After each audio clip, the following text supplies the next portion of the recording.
السلام عليكم ورحمة الله تعالى وبركاته.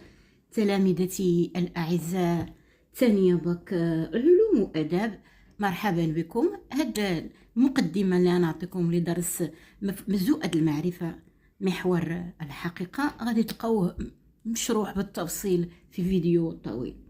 على كل لا بأس أن نعطي إطلالة حول هذا المفهوم، يعني مفهوم الحقيقة، باعتبار طرح ما يمكن أن يقال عنه بإيجاز.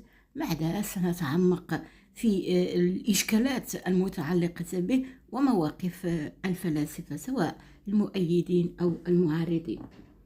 أولا، كما قال ميشيل فوكو، إن المشكل ليس هو تغيير وعي الناس أو ما يوجد في ذهنهم، بل تغيير النظام السياسي والاقتصادي والمؤسسي لإنتاج الحقيقة.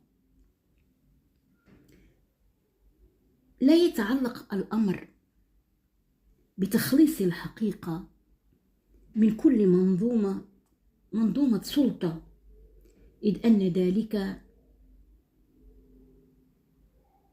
وهم، لأن الحقيقة ذاتها سلطة، بل إبعاد سلطة الحقيقة عن أشكال الهيمنة التي تشغل داخلها.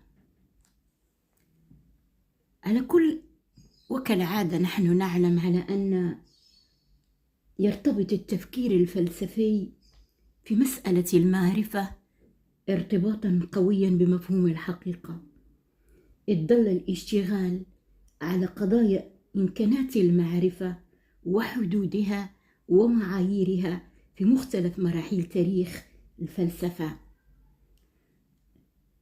أحدثت تساؤلات حول حقيقة المعارف البشرية ومدى يقينها ومقياس اليقين فيها.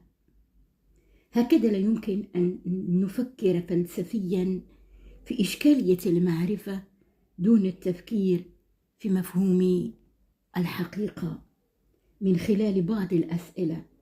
ما معنى الحقيقة؟ هل يعتبر الرأي حقيقة؟ ما معايير الحقيقة؟ كيف تتحقق الحقيقة كقيمة؟ كل ذلك كما قلت ستجدونه في فيديو طويل.